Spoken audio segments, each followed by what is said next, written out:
मकर राशी नोव्हेंबर महिन्यामध्ये 4 पॉवरफुल राजयोग. नमस्कार मित्रांनो, मकर राशीच्या लोकांसाठी नोव्हेंबर महिना अनेक चांगल्या गोष्टी घेऊन येत आहे. कोणत्या आहेत त्या गोष्टी? तर नोकरीत पदोन्नती, वेतनवाढ, उच्च पद मिळण्याची शक्यता आहे. कार्यक्षेत्रात तुमचे नेतृत्व गुण सुद्धा चमकतील. अधिकारी तुमच्या कामावर खुश राहतील. व्यवसाय करत असाल तर विस्तार करण्यासाठी हा काळ अतिशय उत्तम आहे. वडिलांकडून किंवा सरकारी कामातून सुद्धा फायदा होऊ शकतो. समाजात मानसन्मान वाढेल. अविवाहितांचे विवाह ठरण्याचे या काळामध्ये योग येऊ शकतो.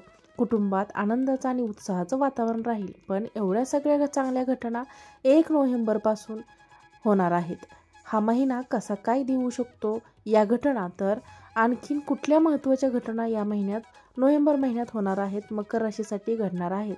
चला जाणून घेऊया. नोव्हेंबर महिन्यामध्ये 4 राजयोग जुळून येतात. यामध्ये शुक्रादित्य राजयोग, मंगलादित्य राजयोग, तसेच हंस महापुरुष राजयोग, त्रिग्रही योग असे अनेक चांगले योग जुळून आल्यामुळेच नोव्हेंबर महिन्यातला ग्रहमान मकर राशीसाठी अनुकूल झालेला आहे आणि त्याचाच परिणाम मकर राशीच्या लोकांना सकारात्मक पाहायला मिळणार आहे. तसं तर मकर राशीचे लोक अत्यंत मेहनती, जबाबदार, शिस्तप्रिय आणि व्यावहारिक असतात. आयुष्यातील प्रत्येक गोष्ट अगदी नियोजन पद्धतीने करता येतील असे त्यांचं ते ठरलेलं असतं. ते नियोजन गाठल्याशिवाय स्वस्थ बसत नाहीत. हे लोक संयमी आणि धैर्यशील असतात. आता अर्थात मकर राशीच्या लोकांना काहीही सहज मिळत नाही, हे अगदी खरं आहे. पण त्यांना भरपूर मेहनत आणि परिश्रम प्रत्येक गोष्टीसाठी करावीच लागते आणि सहज कुठली गोष्ट मिळत नसल्यामुळे अतिपरिश्रम यांच्या वाट्याला येतात. असं जरी असलं तरी सुद्धा नोव्हेंबर महिन्यातला ग्रहमान तुम्हाला दिलासा देणारे ठरणार आहे. कौटुंबिक स्थितीचा विचार करता जीवनात संतुलन असेल. घरात काही लहान गोष्टीवरनं तक्रारी होऊ शकतात, पण संवाद आणि संयम ठेवल्यास त्याही दूर होतील. पालकांबरोबर वेळ घालवणे तुमच्यासाठी निश्चितच शुभ ठरेल. विवाहितांना जोडीदाराकडून साथ मिळेल. कामांमुळे किंवा वेळ न देता आल्यामुळे थोडासा तो तणाव आहे तो जोडीदारांमध्ये तुमच्यामध्ये निर्माण होऊ शकतो.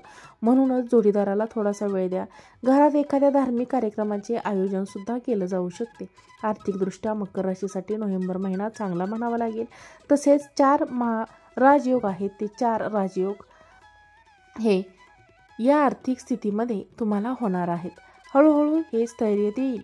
नोव्हेंबरच्या पहिल्या 15 दिवसात जरा खर्च वाढतील असे वाटेल, पण दुसऱ्या 15 दिवसात मात्र आर्थिक प्रवाह सुधारेल. जुने अडकलेले पैसे परत येऊ शकतील. स्थावर मालमत्ता असेल किंवा शेअर मार्केट असेल, दीर्घकालीन गुंतवणूक या गोष्टी परत मिळेल. कर्ज घेण्याचा मात्र विचारपूर्वक निर्णय घ्या. नीट विचार करून निर्णय घ्या. नोकरी करणाऱ्यांसाठी नोव्हेंबर महिना नवीन संधी आणि नवीन आवाज दोन्ही घेऊन येईल. नवीन संधी असते तेव्हा त्या संधीमध्ये नवे आव्हान सुद्धा असतं. वरिष्ठांकडून नवीन जबाबदारी मिळेल आणि त्यामुळे कामाचा ताण वाढेल, पण ते काम यशस्वी केल्यास तुमची प्रतिष्ठा देखील वाढेल. पदोन्नती मिळण्याची शक्यता आहे. ऑफिसमध्ये स्पर्धा जास्त असेल, त्यामुळे तुम्हाला थोडं शांत राहून तुमच्या कामावर लक्ष केंद्रित करावे लागेल. नोकरीच्या शोधात असलेल्यांना या महिन्याच्या उत्तरार्धात म्हणजे महिन्याच्या शेवटी एखादी चांगली बातमी मिळू शकते. व्यावसायिकांसाठी सुद्धा नोव्हेंबर महिना फायदेशीर म्हणावा लागेल. नवीन ग्राहक जोडले जातील. व्यवहार स्थिरता येईल.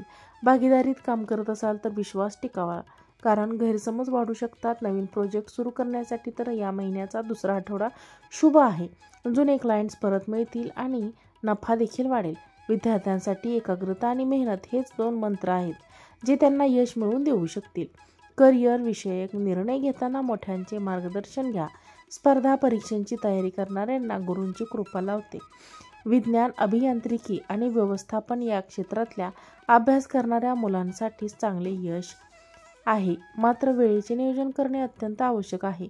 प्रेम संबंधामध्ये असणाऱ्यांसाठी हा महिना थोडासा गोंधळाचा राहू शकतो. जोडीदाराशी तुम्ही जर खुले संवाद ठेवला नाही तर नात्यात गोंधळ, गैरसमज निर्माण होऊ शकतो. पण विवाहितांना जोडीदाराचा भावनिक आधार मिळेल. ज्याच्यासाठी स्थळ बघितले जातात त्यांना याच्या चित्रमार्फत एखादा चांगला प्रस्ताव येऊ शकतो.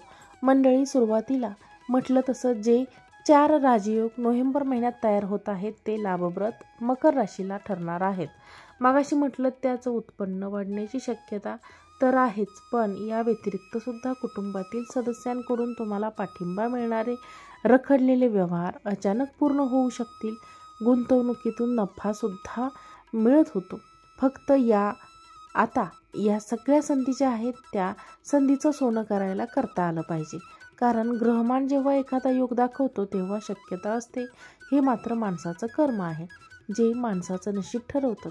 आणि म्हणूनच कुठलाही योग जेव्हा सांगितला जातो तेव्हा तो शक्यता दाखवतो की अशी परिस्थिती निर्माण होऊ शकते.